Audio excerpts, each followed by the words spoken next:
Здравейте хора, отново сте с Алекс Василева и вижте какво си купих. Изпих го преди 15 секунди.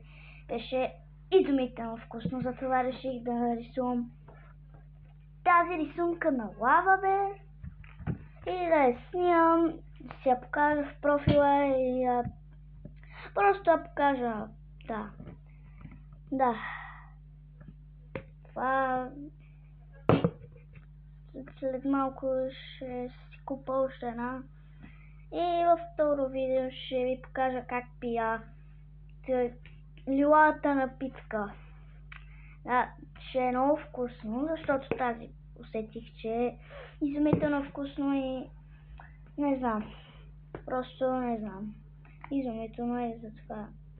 И ако виждате това нещо зад мен, е шапката, която измислих в магазина ми. На банани. И ако се чудите, такова дете на 7 годишно дете има магазин. Не се очаква така. Да, ма имам.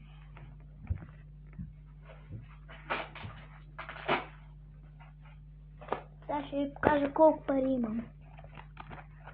За още 2 напитки, 7 напитки лава бер ще си купа.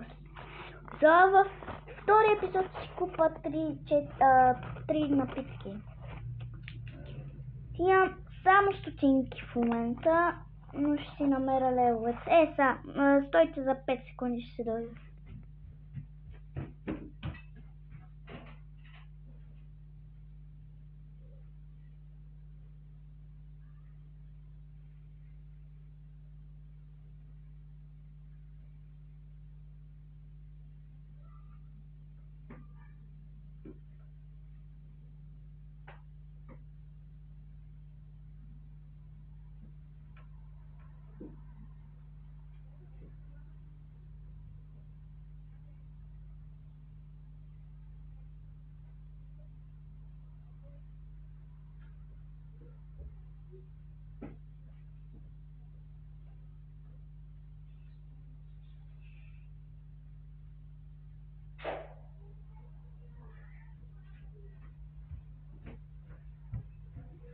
За жалост не ги намерих, но ако видяхте нещо странно зад мен на вратата, пишете в коментарите.